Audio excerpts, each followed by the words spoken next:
Hello and welcome to the NevilleResearch.com video.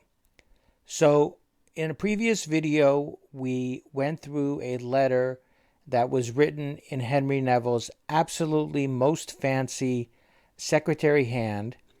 And now we're going to look at a very, very similar type of letter written around the same time, but in his less formal handwriting. This one letter was written very quickly, obviously, but we'll see the similarities with the other handwriting and talk about some of the differences. I'm not going to go through every letter of every word on this document, but I want to point out the differences and similarities so you can see how he wrote and get a better feeling for how to read secretary hand in general. So I'm going to zoom in here on this letter and we'll start here. I have moved from that previous letter that was so fancy. I have moved the right honorable from there to here so we can compare it directly. What I want to point out most importantly are these H's, because this is really the most distinctive way that you can see that Henry Neville will modify his handwriting based upon how fancy he wants to be. This top two H's, these are his fancy H's. And then the bottom two, you can see here, are a typical way he writes the H in a less fancy way. And he varies this H a great deal. And some people, when they're trying to compare handwriting, try to look at these H's and see similarities to decide whether handwriting matches. And one must be very careful with this. Look at this H. Look at this one. They can vary a great deal. So this one is also different. So all of these H's look different. The bowls are different thickness. The indent here is a different shape. So assuming that you can just look at some letter and see if someone wrote something, one must be very careful with this kind of thing because handwriting can vary a great deal even within a single document. Now, both of these are to Robert Cecil, both of these letters, and they're both letters of recommendation. Now, this one is interesting because he spells honorable actually with one N here, and here he uses two N's. Usually he spelled it with two N's. So this is a little bit interesting just in terms of Henry Neville's handwriting. So he says right honorable. Now this is a very less formal T, capital T, and there's his less formal capital H, and that's an I, and that is an S. So this, and here's a Y, and it's a informal Y. It's made with one stroke. He goes up, down, and over. It's O. That's a U. That's an N and a G. So this young, that's obviously an N, O, B, L. That's an E. Nobleman. Of is very similar to when we saw last time, but before in the fancy handwriting, he was making this connect here and this connect here, and here he leaves it more open. So in the less fancy handwriting, he's more loose with this. Now that's obviously a G, E. The R doesn't change much, neither does the M, A, N, and there's Y. So that's Germany. Now this is this C, which he doesn't change much to formal and informal. That's a C, A, L, L. That's an E. Now, this is a very important point in that he has two ways of writing an E. There's this E that sort of looks like an epsilon, kind of. And then he has this E that looks like an O with a line in the middle. And this O with a line in the middle E is his less formal E. And so in less formal letters, he'll use this almost exclusively. So this word has it. So it's a way he varies his handwriting. And so it's something to keep track of as you are reading what he writes. So this is a C, this is A-L-L-E, and that's a D, so called. And then this is the. It's a little hard to read because the bowl of the H is covered up here. But this is a T. And I don't know if you remember the T from the other letters. They were very differently written.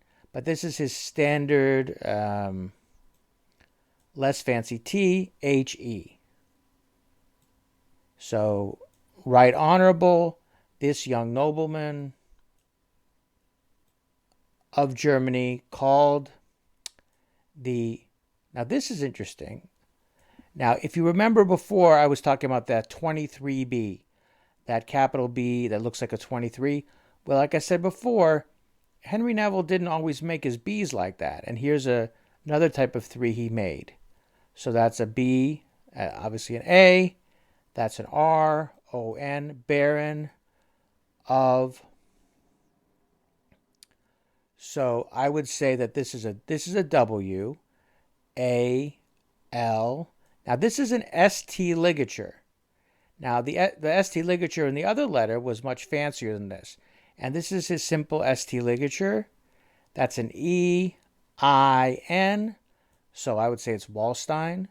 Oh, would be that. And then once again, this is the less fancy E he uses. So it's B-E-E-I-N-G, being. And once again, he's using this less fancy E here. That's a D. And we've just seen his D's very, very great deal. We've seen that before. E, that's an S. That's a Y. R-O-U-S, desirous. And here's a 2. That's a T. And the T we saw before was radically different from this. That's S-E-E-C. And here's a capital E. And you could probably read this. It says England. Here's his ampersand. And he made this very often as letters. And 2. Now this is a very typical thing he would write. So that's a K, I, and there's no line here, so it's 2 S's. If there were a line here, it would be double F, but there's no line here in this, so it's 2 S's, and that's an E. So to kiss, it's hard to read here, but that's an H, E, R, her. Now, as we said before, he almost always abbreviated majesties with M-A, the page is ripped here, and that's a T-I-E-S. So, majesty's hands. So, Henry Neville very often talked about kissing Her Majesty's hands. That's a sort of like almost a trope for him in his in his letters. And that's a C-O-M-M-I-N-G, coming.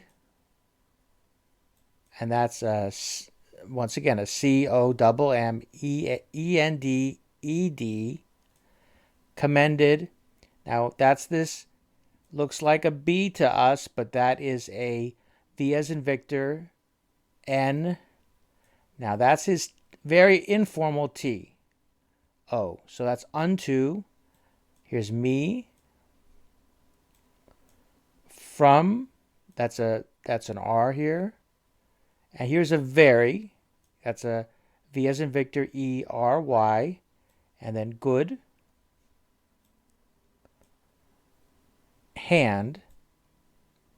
That's an H here. And he often talked about used that language too.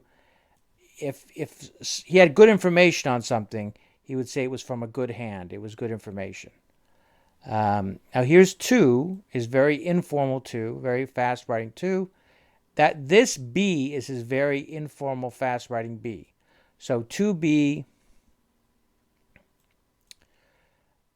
W, that's an E, and that's a double L, I think. So that would be well.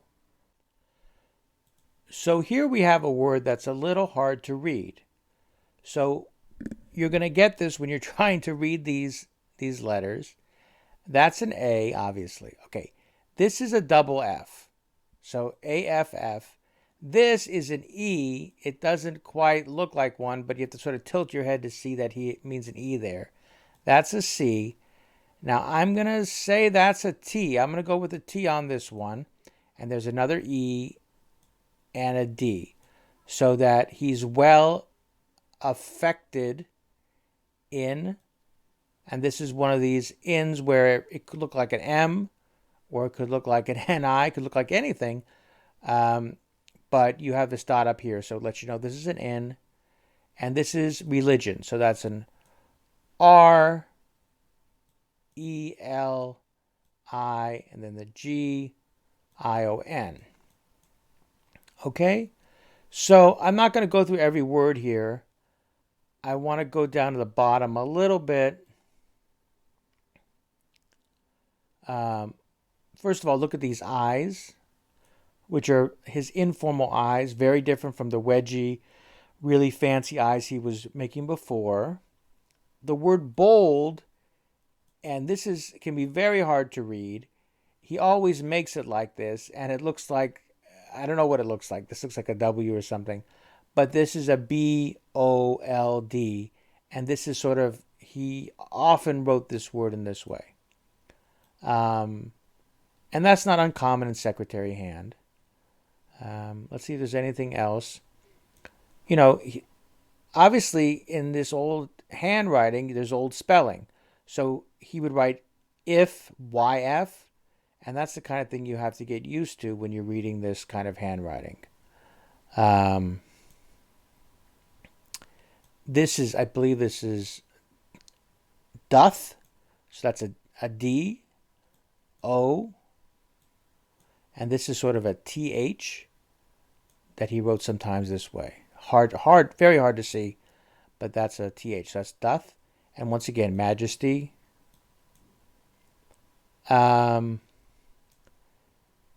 My duty. And there's, these tropes he uses. My duty, I humbly take my leave.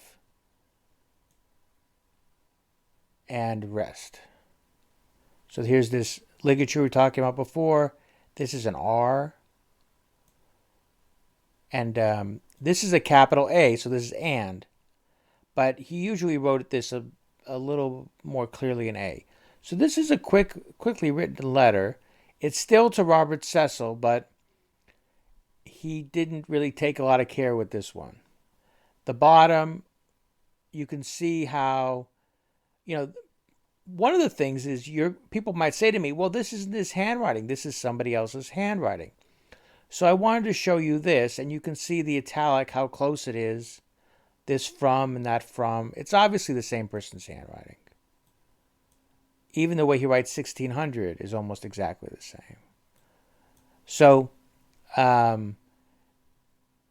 it's his handwriting. He just had the capability of modifying it. And this shows it even more clearly. So this one has a much longer flourish down here.